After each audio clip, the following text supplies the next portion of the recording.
नमस्ते सबैजनालाई।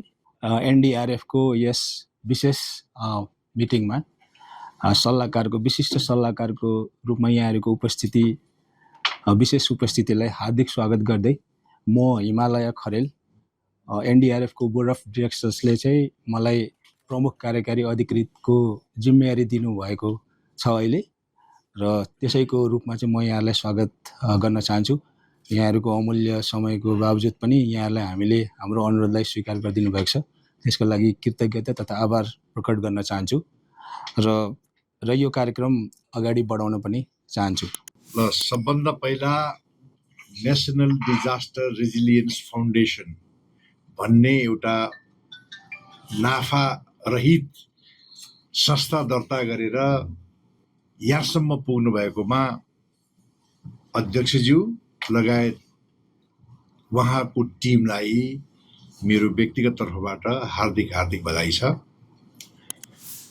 अब असाध्य नै स्वार्थी समाज कमाउन अथवा आफ्नो स्वार्थले केही पाइन्छ कि भनेर मात्रै केही चिज लगानी गर्ने, केही काम गर्ने बेलामा नितान्त समाजमा सेवा गरौँ, चेतना ल्याउँ भन्ने किसिमको उद्देश्य लिएर जुन सुरु गर्नुभएको छ त्यो त्यसैमा आफै पनि नोबल छ, मानवीय छ। हामी सबैले मान्नु पनि पर्छ, स्वीकार पनि गर्नुपर्छ र म व्यक्तिगत रूपमा यसको सराहना गर्छु। अब डिजास्टर जहाँसम्म छ यो कस्तो छ भने जन्मेदेखि मृत्युसम्म कुनै न कुनै रूपको डिजास्टरबाट हामी गुज्रिनै पर्छ। कति कुरो नोटिस गरेर अथवा डिजास्टर भनेर, कति कुरो नभनिकन, तर हामी चाहिँ जन्मेदेखि मृत्युसम्म यस्तो किसिमको अप्ठ्यारा सप्ठ्यारा सबै गुज्रिरहनु पर्छ। म जेनरल मात्रै कुरा गर्छु। अनि समाजमा चेतना, व्यक्तिमा चेतना भयो भने धेरै कुरो चाहिँ हामीले अभोइड गर्न सक्छौँ।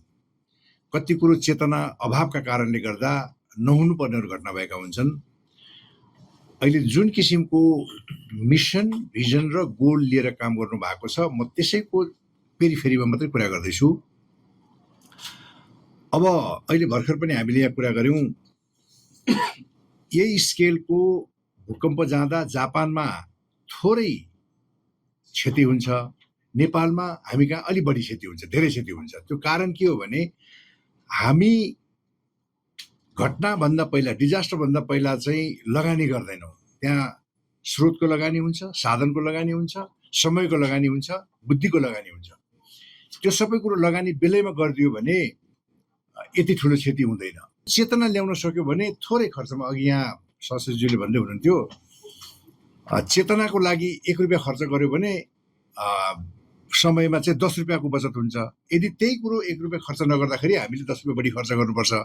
म त भन्छु त्योभन्दा पनि बढी होला। त्यसैले यसको मूल फोकस चेतनाको आसपासमा रहेछ, त्यो बहुत जरुरी छ। अब अघि पनि उहाँ प्रेजेन्टेसनको दौरानमा के आयो भने कुनै ठाउँमा बाढी आयो भने सुरक्षा फौजले खबर गर्ने। बाढी त होइन, आगो लाग्दा पनि, आगो लाग्दैछ, चौकी कता छ अथवा चाहिँ आर्मीको ब्यारेक, पुलिसको ब्यारेक कता छ, त्यहाँ खबर गर्नु पर्यो। यो काम त उसको पो हो भन्ने किसिमको संस्कार छ हाम्रो। पहिला त कम्युनिटीले बुझ्नु पर्यो कि यो किसिमको चाहिँ घटना भएपछि थुप्रै कुरा कम्युनिटीले पनि गर्न सक्छ। पहिला अर्थात् चाहिँ हुनुभन्दा पहिला तयारीको लागि पनि गर्न सक्छ, हुँदाहुँदै पनि गर्न सक्छ। तर त्यो किसिमको चाहिँ हाम्रो संस्कार, चेतना बुझाइ नै रहेन। यो संस्थाको मूल उद्देश्य चाहिँ त्यस्तो किसिमको चेतना फैलाउने, रिसर्च गर्ने। र म एउटा सुझाव के पनि दिन्छु भने यसको साथसाथै एउटा रिसर्चको पनि, अघि एकजनाले कुरा गर्नुभयो नेपालको कन्टेक्स्टमा भने चाहिँ, जस्तो अब हामीले सबै विदेशका चिज मात्रै कपी गरेर पनि हुँदैन। त्यहाँको चिजलाई हाम्रो यहाँको व्यावहारिक वातावरणमा, व्यावहारिक बुझाइमा कसरी एप्लाई गरेर कमभन्दा कम क्षति हुने किसिमको वातावरण बनाउने भन्ने हो। यो संस्थाको फोकस पनि चेतनामा बढी देखेँ। त्यसैले गर्दा यो एकदम राम्रो कुरा हो। सायद यस्तो किसिमको संस्था अर्को बनेको पनि छैन। तपाईँहरू सायद यो उसमा चाहिँ यो फिल्डमा, यो विचारमा, यो सोचमा अगाडि हुनुहुन्छ। यसरी संस्था बेलैमा चेतना फैलाउन सक्यो, समाजलाई एजुकेट गर्न सक्यो, स्कुल, कलेज, विभिन्न किसिमको समूह बस्ने ठाउँमा कम्युनिटीमा हामीले यो चेतना फैलाउन सक्यौँ भने समाजमा मानवतामा ठुलो देन हुन्छ। अघि पनि भन्नुभयो उहाँले, मैले बारम्बार म मेरो ब्रिफिङमा पनि भन्ने गर्थेँ, एकजना मान्छे बचाए पनि बचायो नि भनेको एकजना मान्छेको पनि त भ्यालु रहेछ नि त लाइफ। त्यसैले यो किसिमको चेतना फैलाएर एकजना मान्छे मात्रै बचाउन सकियो भने पनि समाजमा केही कन्ट्रिब्युसन भयो।